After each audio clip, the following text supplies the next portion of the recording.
Isang makabuluhan at masayang isinagawa sa bayan ng Polillo, Quezon ang local competition ng Dragon Boat Festival 2026 na bahagi ng kanilang ipinagdiriwang na 391st founding anniversary na pinangunahan ni Mayor Angelic Bosque Pico kasama si Vice Mayor Jeneline Flores na siyang honorary chairman at committee chairman ng sports and events ng Sangguniang Bayan na ginanap sa port area nitong linggo ng umaga, Marso 15. Bago pa man nagsimula ang kompetisyon ay sinimulan muna ito sa parada na itinampok ang mga banda ng bawat paaralan bilang simbolo ng masiglang pagdiriwang ng kanilang anibersaryo. Ayon kay Mayor Bosque Pico, malaking tulong sa kanilang bayan ang ganitong aktibidad upang mas madami pang mga kabataan ang maengganyo na sports pandagat kaysa iba pang pinagkakabalan nito.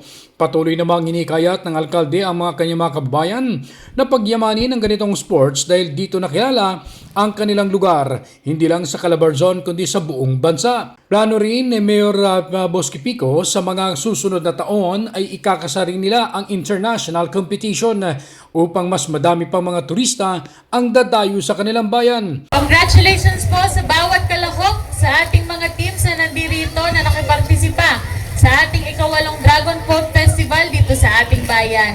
Nawa po ay patuloy natin na suportahan ang programang ganito ng ating lokal na pamahalaan para po mas ma-promote natin itong sports na ito at mapaglibangan ng ating mga kabataan. Ikinagalak naman ni Vice Mayor Jeneline Flores dahil dinagsan ng iba't ibang samahan ang nasabing kaganapan na inaasahan itong mas yayabong ang bawat talento ng kanyang mga kababayan dahil dito sila nakilala sa ganitong sports. Samantala, pagsapit ng gabi, nagkaroon ng Farmers and Fisher Folks Night na dumalaw rito ang miyembro ng 48 Civil Society Organizations na halos 500 mula sa iba't ibang barangay na nakiisa sa naturang kaganapan. Nalayo nito upang mas palalakasin pa ang mga programa ng lokal na pamahalaan na matulungan ang sektor ng agrikultura at pangingisda dahil kilala ang kanilang bayan na napalibutan ng karagatan at kabundukan kaya't dapat anyang pagyamanin ang mga produktong hangos sa kanilang bayan. Tampok rin sa naturang aktibidad si dating Mayor Cristina Bosque